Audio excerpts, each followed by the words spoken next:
What's going on, everybody? Welcome back to the Bluffton Tech Fighting Muskrats Dynasty here on EA College Football 25. Last episode, you witnessed the creation of Bluffton Tech Football, and for the first time in this series, you will go ahead and see this Bluffton Tech team on the field, and we could be in for a game that's going to really give us a little bit of a litmus test in terms of where we stand as a young program. We're taking on the Raging Cajuns in this episode, and while we are doing this at home, we are getting to enjoy the confines of the Tech Center. At the same time, though, the Raging Cajuns are going to be a much more difficult team to go up against than maybe some of our MAC opponents that we'll take on later this season. You see the overall difference between us and Louisiana. They are 79s across the board, while we just have that 69 overall, which could be very nice for sure, but not when we are going to be considered quite an underdog, even though we will be coming onto the field as a home team in this first game of the season. One player that we'll definitely need to look out for is AJ Gilly.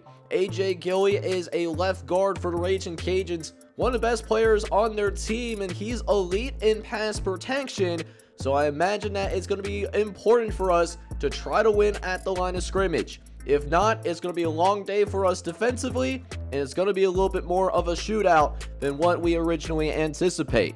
So let's go ahead and enjoy some Bluffton Tech football for the very first time in this series. Hope you guys are excited for it, man. Make sure you go ahead and smack that like button. Hit that subscribe button as well if you do have to be brand new to the channel. And with that being said, I will go ahead and see you guys on the field. Alright, boys, so we don't start out with a special little intro like many of these other teams, but we're on the field to get things started here. First possession of the history of Bluffton Tech football, as we'll go ahead and get things started here. Already got the Raging Cajuns out onto a 3rd and long, a chance to get them off the field on 3rd down, but we leave a receiver open over the middle of the field.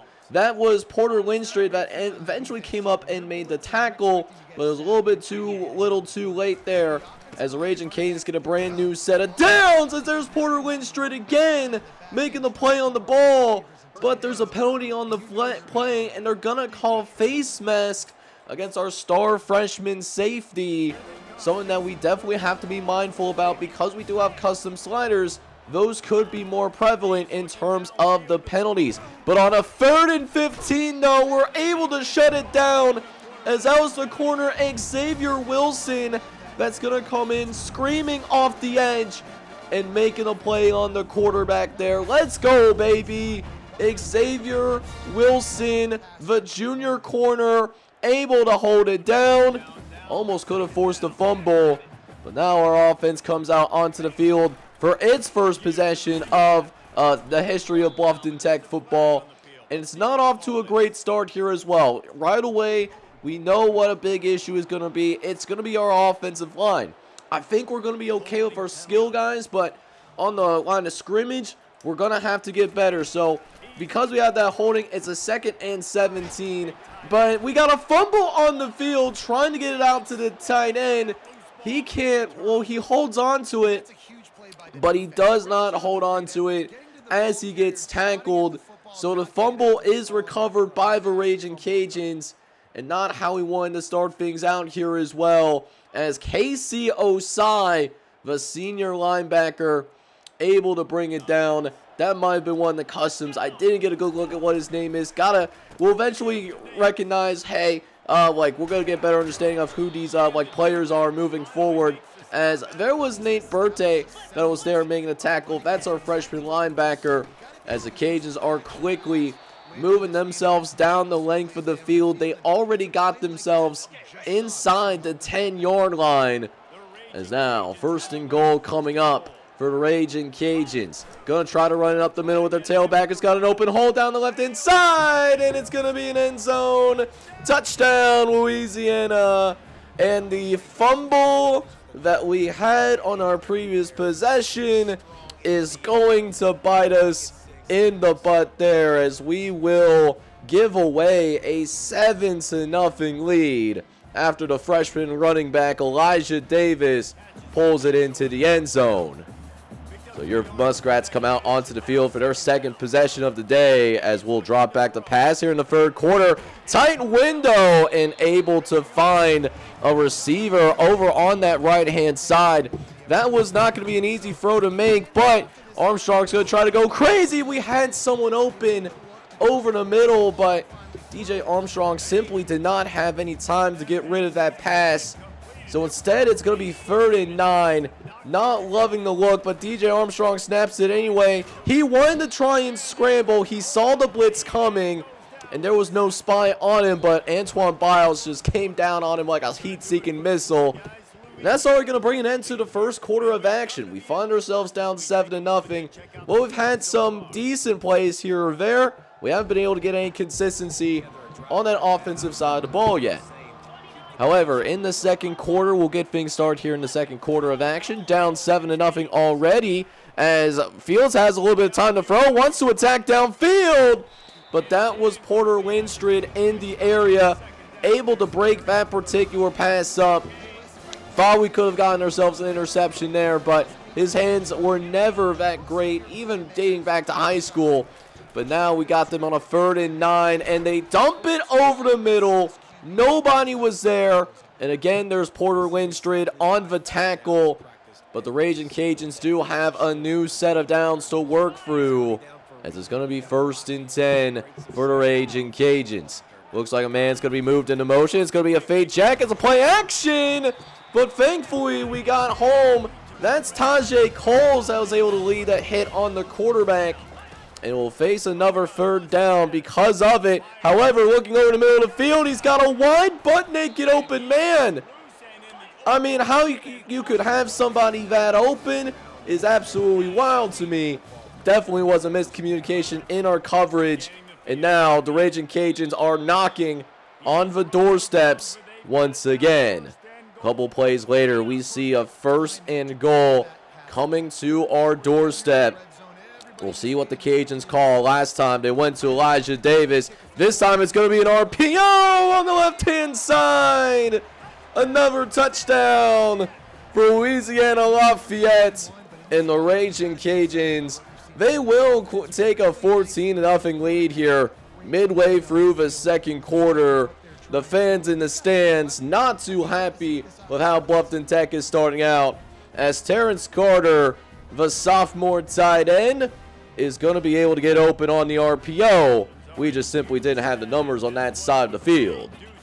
So quickly down 14-0, and we need our offense to go to work, as Armstrong will look over the middle. He's going to find his receiver. That's going to be just enough for a 1st down, as Scooter Page is able to move the sticks for us. We'll see if we can continue that energy, as originally we had curl flats called, but because they're pressing, we're going to go ahead and try to attack downfield a little bit more, trying to get it out to our receiver, Chase Foreman. But Foreman could not bring it in. To be fair to him, that might have not been the best decision, given that it was double coverage. So 2nd and 10 instead, and we'll give it off to the tailback, Will Peoples. But Peoples not giving up. It might have been in his best interest if he would have just went down originally. Antoine Bayless is going to be the one that brings him down in the backfield. And just like that, 3rd and 19. Don't want to make a mistake here to compound things further. So we're going to go ahead and run down the rest of this clock. And we're going to hand it off to Will Peoples to see if he can make anything happen here. And Will Peoples does get a fair amount of yardage. He gets the original line of scrimmage, but that does eventually take us to the 2-minute warning, as we're now already down 14-0. Gotta make a play. We cannot give up another touchdown before we go into the halftime locker room. That certainly cannot happen at all. But the Raging Cajuns have other things in mind, as they got a 1st and 10, as Fenwer's going to drop back, looks over right inside. It's nearly intercepted. That's the 2nd time that Porter Winstrid had a beat on the ball, and it was a good play, but not a great one, because you got to complete those interceptions. So 2nd and 10 instead, as Fenwer's going to go to the curl over on the left-hand side. Good open field tackle there. Looks like Xavier Wilson was the one that made that particular play. But now the Raging Cajuns are putting together a little bit of a drive. 1st and 10. Fenler looks around. He's got some time to throw. Wants to scramble. As it looks like Freeman's going to be there for the tackle. But it's made loose. The ball is loose. And Bluffton Tech is going to have its very first turnover in the history of its football program. The first turnover caused by the defense, I should add. As it looks like Terrell Pace was the one that ultimately got in there and got that ball loose. But one of our defensive linemen got on top of it. So a brand new opportunity here. 1:24 left to play. We got a man open downfield. It's Chris Gentry, the custom wide receiver. We were really excited about this kid in episode 1. And that's why they're able to get wide butt naked open. And now Bluffton Tech is in business. Probably on the verge of field goal range. As Armstrong's going to set things up with a play action. He's got time to throw, trying to go over the middle. Wanted to go to Chris Gentry again, but it's intercepted. So a chance to get back into this game, and we chose not to be patient there. DJ Armstrong believed in his receiver, but might have been misguided, as Keon Martin was able to step in front of the throw. And that is going to be intercepted. That will go ahead and take us into halftime. The Raging Cajuns will get a field goal out of this. And so we're down 17-0. The key player of this half was Terrence Carter. He's had a big first half. We're going to have to lock him down here in this third quarter. So we go ahead and jump into the second quarter of action. As this time we're going to run a little bit of read option. Oh, look at DJ Armstrong go. Nobody went with him at all. Let's go, baby. DJ Armstrong, while he's a field general, he's not a slow player either. He's got that magic bean sometimes, as Armstrong tried to go and scramble again. And I already know what them comments are going to be like. We had R1 open. I just didn't see him because I was blind as a bat. So instead, it's going to be 2nd and 15, as we're going to go ahead and run it with Will Peoples. And Will Peoples does get us decent yardage. The problem is, it looks like one of our offensive linemen is going to be called for the holding penalty. And I was right. So that is going to knock us back an extra 10 yards. So we're looking at 2nd and 23 here. 2nd and 23 here for the Muskrats. We're going to throw over the middle. And this one's Chase Gentry. Look at him go down the sideline. Don't get caught. Please don't get caught. Oh, he gets caught the 1 yard line. Oh, my goodness.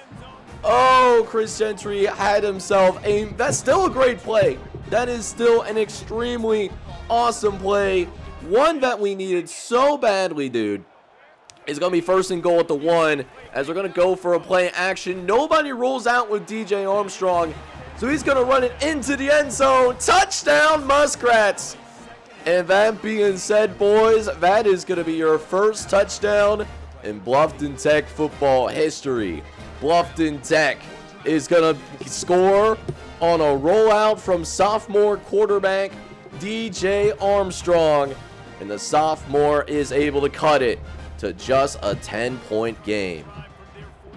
But after that, we did force Louisiana to go 3 and out, so a big opportunity for us to get back into this game, as there's Will Peoples able to hurdle over a defender there, able to pick up a gain of 8. Haven't really had a chance to get Will Peoples too involved yet, but when he has the ball in his hands, he's been somewhat efficient. We'll have to see if we get him the ball here yet again, as we'll run it up the gut with Will Peoples, who's going to take it down the sideline, and he will pick up the first down there as well. And Bluffton Tech certainly starting to find a rhythm offensively. Now it's time to see if we can take a shot downfield. 1st and 10 on the play action. Wants to go for his man down the sideline, but just didn't give him enough air. And that's going to be broken up by Lorenzo DeBoy. Lorenzo DeBoy will make it 2nd and 10 instead. So passing down here as we'll go play action yet again. And this time running low on time. Has to get rid of it. That was a good play by DJ just to get away from the pressure and avoid the sack. it would have made an already hard 3rd down even more impossible. But 3rd and 10 is already going to be hard to accomplish as we'll throw it to Scooter Page. It's going to be short of the sticks. We'll check out what this penalty marker is, and it looks like we will have another holding penalty. That's the 2nd holding penalty for Kalen Franklin. And so we are going to go for it here. Says that's about in our guy's range. And you can see how difficult the kicking could be. This one actually not too bad. But we do hook this kick to the right. And a chance for us to make this a 1-possession game ultimately ends up being no good. So Louisiana will take over at about the 30-yard line. And we had a chance to get him off the field. However, Franklin is going to find Elijah Davis in order to pick up the 1st down. Nice catch there for the starting tailback. We're also going to see this backup go to work as well, as Draylon Washington will pick up 6 yards on the run. So now looking at a 3rd and 6, trying to get these boys off the field. Play action. Looking over to the left-hand side, trying to scramble, but runs right into one of our defenders. And we're going to see them punt it away. But if I'm showing a punt, then something might not be going down, and that's not what we were looking for. We got a flag on the field, and it looks like one of our DBs playing on special teams is going to be the culprit. That's Hunter Haynes. That's going to be called for the penalty there. But that will take us to the end of the 3rd quarter, and we're certainly not out of the fight yet. Only down by 10. We just got to clutch up here. We cannot allow a touchdown. Otherwise, being down by 17 with our offense probably will not be ideal. But we do get some help from the old field advantage to start off this 4th quarter, though, as that's going to knock them back 5 yards because of that false start. So we got 3rd and 16. Just don't want to give up any deep balls. Let our defensive line has been playing pretty decently well today. Let them do some of the work, as he had him open there. He absolutely did have him open there. But with that said, overthrew his target, and that means the Raging Cajuns will have to go out and settle for a field goal instead. The kick is up, and that's going to be good. The field goal attempt will be good. And so the Raging Cajuns will make it a 20-7 game. So down by a couple of possessions, and we're hanging right with Louisiana in our first career game. And unfortunately, we stopped losing our patience. And that patience is going to cost us tremendously, as Jeremiah Moses is going to find the end zone. Touchdown Cajuns. That is a 42-yard pick six. And the Heisman difficulty that we're playing on is starting to rear its ugly head here, isn't it?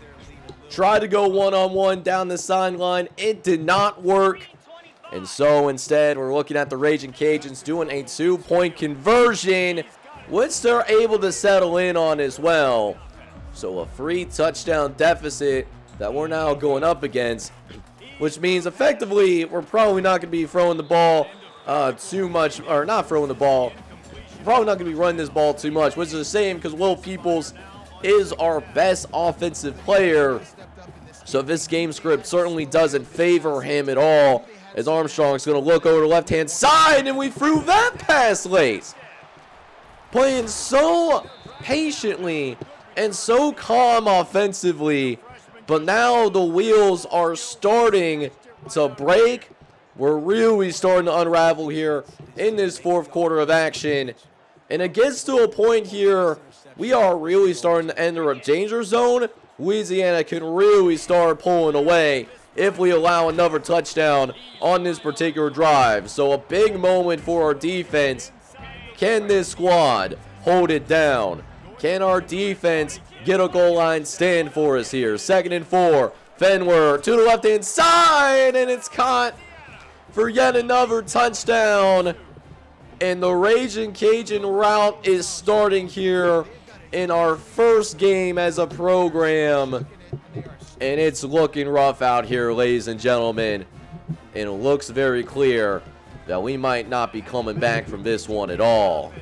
So, for, first and 10, we tried to, we didn't turn the ball over this time around, actually, which is, well, at least there's that, but we had to punt the ball away, down by so much, and, don't like punting, but when we're facing, like, 4th and long, you just got to do that. So, again, our defense has to come out onto the field, and it's becoming very clear that our defense is starting to wear down a little bit. They have been playing pretty well today, but these last couple of drives have certainly been demoralizing to watch. It's now 1st and 10 coming up. Fenler in the gun is going to hand it off to the tailback, Elijah Davis, who's in open field. One man to beat, but runs into a gain of tacklers. Was slowed down just enough to keep him outside of the goal line. It's now 1st and goal coming up here as they're going to hand it off to the backup tailback and runs through our linebackers. Touchdown Cajuns. And Louisiana Lafayette is going to pull away here. And I think at this point, I think the score is not going to be in doubt too much longer. So we will go ahead and simulate to the end of the game, and our offense does at least get a couple of garbage touchdowns, so I know it's in there within us. We played patiently, but we had that one quarter where we completely unraveled, and the rest was history, unfortunately. Listen, to be honest with you, this was one of those games where the score was actually closer than what was originally anticipated, right? So we were actually pretty close there until that 4th quarter, and then 4th quarter, the wheels did completely break off.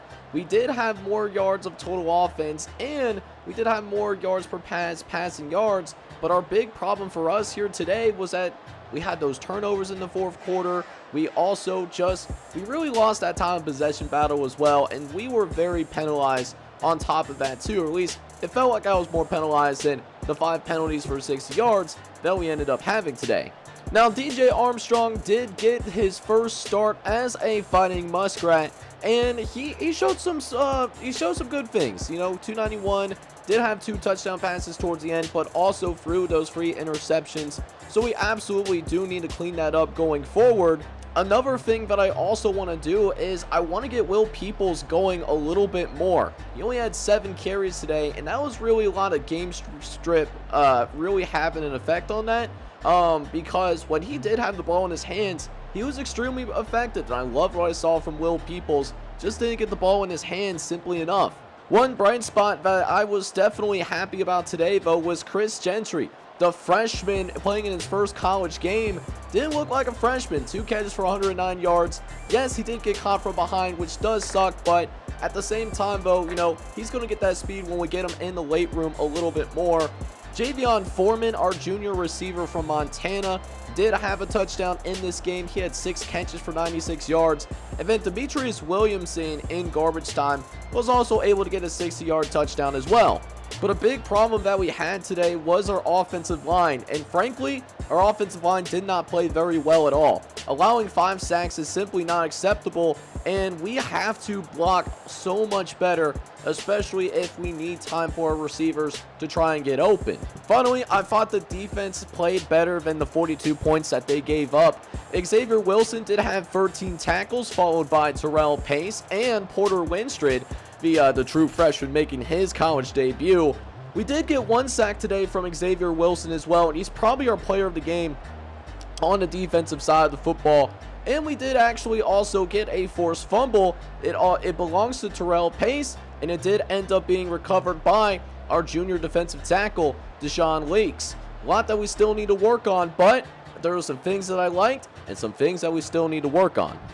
However, in our game, what we do end up doing is that we did end up getting a coaching upgrade out of that, surprisingly. So I am going to go for recruiting. And the reason why I want to go for recruiting is we need to get some talent acquisition. We got to make it happen quickly, because this motivator role that I originally selected, it's more helpful when we have players drafted in the NFL, but that's going to be a little bit before we get to that point. Might take at least a few years before we start pumping out any sort of NFL talent.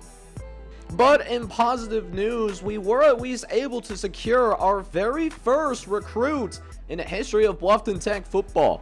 Khalil Muma, a 2-star middle linebacker from Toledo, Ohio. He is going to verbally commit to Bluffton Tech. And that is not all. We also signed the 1-star corner Anjarius Chipuka from Savannah, Ohio as well. And then here's what we got going on throughout the rest of our recruiting. Right now we're doing all right. We do have a couple of people that are in risk of entering the transfer portal, but ironically enough, our championship contender did win up, even though we did lose by 3 touchdowns. But in the next episode, though, we will travel on the road to take on Texas A&M. It'll be our first road game in Bluffton Tech history, and Kyle Field is going to be one of the most intimidating places in all of college football. We're going to need all the help that we can get, but it's a good opportunity to allow ourselves to get better before we get into MAC play. With that being said, thank you guys so much for tuning in to today's episode of the Bluffton Tech Dynasty. If you enjoyed this video, make sure you go ahead and smack that like button. Hit that subscribe button as well if you do have to be brand new to the channel. This is John J Gaming on the mic signing off. Hoping you guys are all out there having a good one. Take care, everybody.